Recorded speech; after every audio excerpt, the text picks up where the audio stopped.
guys, and welcome back to another video. This video was so highly requested after I made my work experience, how I gained so much work experience video that I'll link here. So I thought I'd offer my tip for interviews that apply regardless of job, whether it's a grad scheme or a bar job, and how to use the STAR+L method. I've talked about it before when I made my civil service videos that a lot of these grad schemes want you to use the STAR method. I'm basically going to read out a question and then give you an example of an answer of how to use the STAR method as well, so you can kind of see it in practice, and then obviously give general tips about how to ace an interview. So that's what this video is about, so let's just hop right into it. So my first tip is probably the most obvious one, which is research the company. You want to know about the culture, the ethos, working environment, what's their diversity quota like, what is it actually like to work there, what does a person do in your role day to day, what is the progression like, you want to know what projects they're working on, you want to know everything so that you know, one, that this is the company that you definitely want to work for, and two, that you are very prepared in the interview when they ask you questions and you can kind of adapt that information to any answer that you give. Also, going off that, you need to understand the job role that you're applying for, know the ins and outs of it, and also know what will be expected of you, because it will be very probably common that a question they'll ask you is, why do you want the job, or what do you think the job will entail, and you need to have a good answer to those, or why are you a good fit for the job. Now, an easy way to research is to go on the company website, look at their LinkedIn, their social media pages, and really understand what it is they do and who they are. And also you can contact people on LinkedIn if you know them, or maybe reach out and see if that's okay, to see people who actually work there and message them and say, you know, I've got an interview coming up at this place in this role, can I ask you a few questions, you know, do you like your job, do you not, what's it like? And a lot of the time people are really friendly and they will happily do that for you. And all it really takes is, you know, 2 seconds reaching out on LinkedIn to be like, hey, can I ask you a question? Going off that is knowing your commercial awareness. Now, commercial awareness, especially in the law field, which is my background that I come from, it's thrown around all the time, and often, especially in first year, I didn't really know what it meant. But basically, commercial awareness is having a good understanding of the current events that are happening in the commercial sector or in the business sector, and knowing how they will impact your job role or your company or general things that are happening in the world. So, for example, when Brexit happened, a lot of questions then were asked about how Brexit would impact certain sectors, and they're kind of questions that came up in interviews, you know, back when Brexit was at its peak.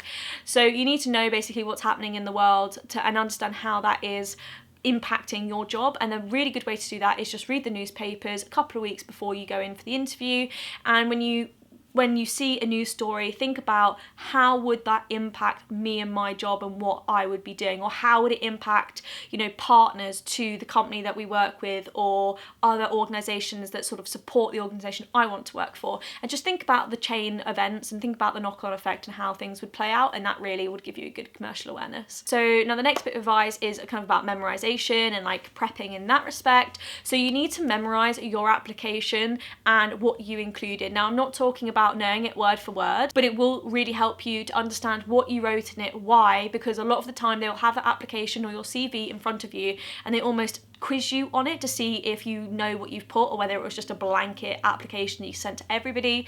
So it's really important to know what you've written and why, and how that links to the job role. So kind of look over your CV and application, you know, a few days before you go for the interview, and make sure you have it memorized. Then you also want to prepare for the actual interview in terms of questions you'll be asked. It ultimately depends on what type of interview you'll be going into, and a lot of the time they will tell you before you go in, whether it's an assessment centre, a competency-based interview, or just a normal interview. If you go for an assessment centre, obviously they will outline what it entails. You'll be able to find information about that on the website. For example, when I did the civil service one, they have an assessment centre. It was made up of 3 tasks. I've spoken about that in previous videos, and there are things on the website that basically state how you can prep for each task. With strength profile interviews, they'll give you a set of skills to meet and then ask you questions around those skills. For example, they might want somebody who has really strong communications and previous work experience in X field, and then they'll ask you a question like, oh, can you give me a time in this field when you have, you know, shown communication or whatever, and you can give your answer that way. And you need to hit all of the strengths that are listed. So a lot of the time those will be given to you prior to the interview, or you can find them on the website, and you basically need to structure your answers around hitting those strength profiles and also knowing what they are, so that when they're asking you a question, because they're not going to label it like this is about communication. You need to know the competencies, so when they ask you, you will then be able to, in your mind, be like, okay, this one's hitting this strength profile or that, and then tailor your answer to fit it. So you kind of need to know those on the back of your hand. And then for normal general interviews, questions that will come up are kind of like, or equally, these questions will come up in probably assessment centre style or competency type interviews too, but they'll be predominantly coming up in normal interviews, where the interviewer will ask you, why do you want the job? What personal qualities do you have that you think you could bring to the role? What experience do you have? Can you give me a time where things haven't gone your way and how you resolved it? Or can you give me a time where you overcame a fear or you excelled in a job? Things like that. They're very, very common interview questions, and if you Google common interview questions, all of that will come up and you can kind of get a sense of what you'll be asked, and you can have an example ready for each one of those questions and be able to say it on the spot. And now the normal way that I prep for interviews is that I have 5 or 6 examples in my mind from things that have happened to me that match the job profile or will enable me to exemplify skills that match the job profile. I then memorize them in terms of like what happened to the STAR method, so then when they ask me something, I can just sort of adapt those memorized paragraphs to what they've asked me. And that's, for me, I find the best way to do it. And because I do a lot of interviews, and you'll know that when you do a few, it comes to a point where you know what you've done, you know the experience, especially if you're going all in the same field all the time, then you'll know your application pretty much like backwards, so it won't be very daunting going into an interview. And interviews are very much practice, so get someone to do a mock interview with you, because they can be really nerve-wracking, but the more you do, the more you know yourself and your strengths and weaknesses, and you get more confident. And then finally, to actually go into the interview, you need to be polite, and you need to, shake their hand, be assertive, give them eye contact. And equally, don't be passive, because it's really easy when you're the interviewee to just let them lead everything. But at the same time, it's good to be prompt and put your hand out first to shake it, and, say to them, oh, hi, thanks for having me, and make the effort in the conversation, make eye contact, not creepily, but like show that you are assertive and that you can make eye contact.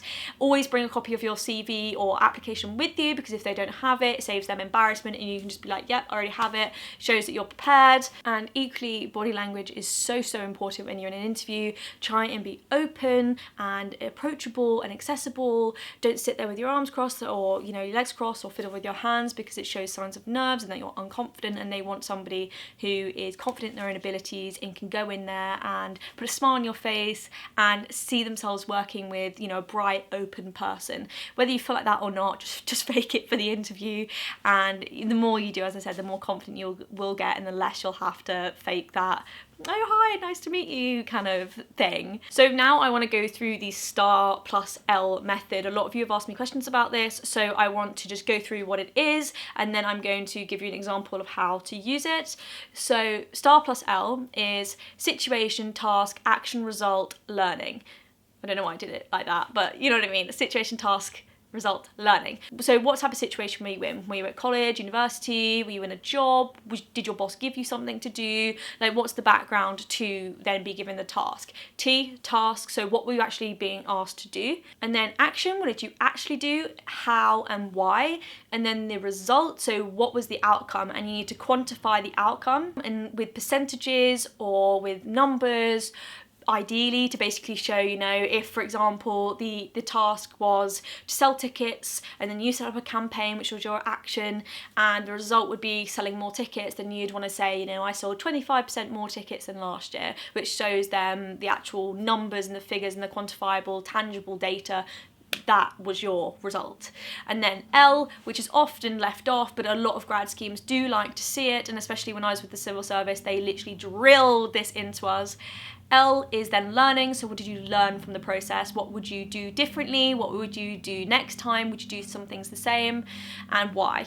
And that shows them that you're reflective on your progress and you always want to keep pushing forward. So that's STAR+L. It's very simple, and it's quite easy once you get your head around what each bit requires to structure an answer around that. And there are really good links on Prospects, the website, to showing you how to do this, and also about interviews and more generally, so I'll put all of those links in the description below. But now I want to take you through a model answer, or an answer that I used for when I applied to the civil service using the STAR+L method. This question was under a strengths profile competency type interview, and the complexity was changing and improving, and the question was, when have you taken a new or innovative approach in order to achieve a desired outcome?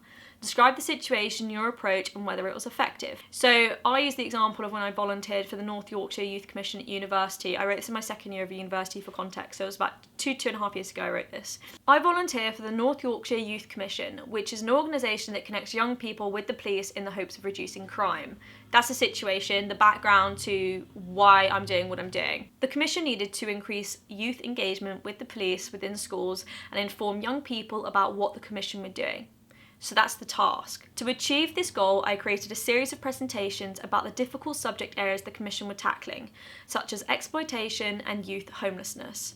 I then gave the presentations in the form of workshops to young people in colleges across York and from charitable organisations such as SASH. My effective planning and execution of the sessions enabled me to engage different abilities and ages whilst covering a set topic that is of a sensitive nature. The workshops I gave not only increased awareness about the topics, but they also encouraged young people to build a better relationship with the police, which resulted in 5 young people becoming new members of the Commission. The series of workshops I gave fed into the annual Police and Crime Conference, where I delivered a talk to over 300 people about what I had been doing within the Commission and what I hoped to do the following year. On reflection, reaching out to young people within local communities dramatically increased the Commission's presence within North Yorkshire, which in the future will enable the Commission to secure further funding, which will help us to continue to connect young people with the police. But in the future, I'd also like to go further and deliver workshops at schools outside the city of York who may not get as much opportunity as those who are in the city. And that is the learning, so the actual reflection on the process. So that's the answer. This was 250 words-ish. It's short, typical what they would want in a application or an interview. It takes a couple of minutes to answer, and you can see from that the situation, so why I was doing it, the task of what they wanted us to do, the action of what I actually did, result of gaining more members and going to a conference and delivering it there, and then the reflection of it went well and it will enable us to get funding, but I want to go bigger in the future. So that's a typical answer. I hope you can see from that how this STAR method works in practice. If you have any questions, then please let me know down in the comments. I would be happy to answer them. I hope you liked this video. I hope it was helpful. I will see you guys in the next one. I'll see you guys next time. Bye.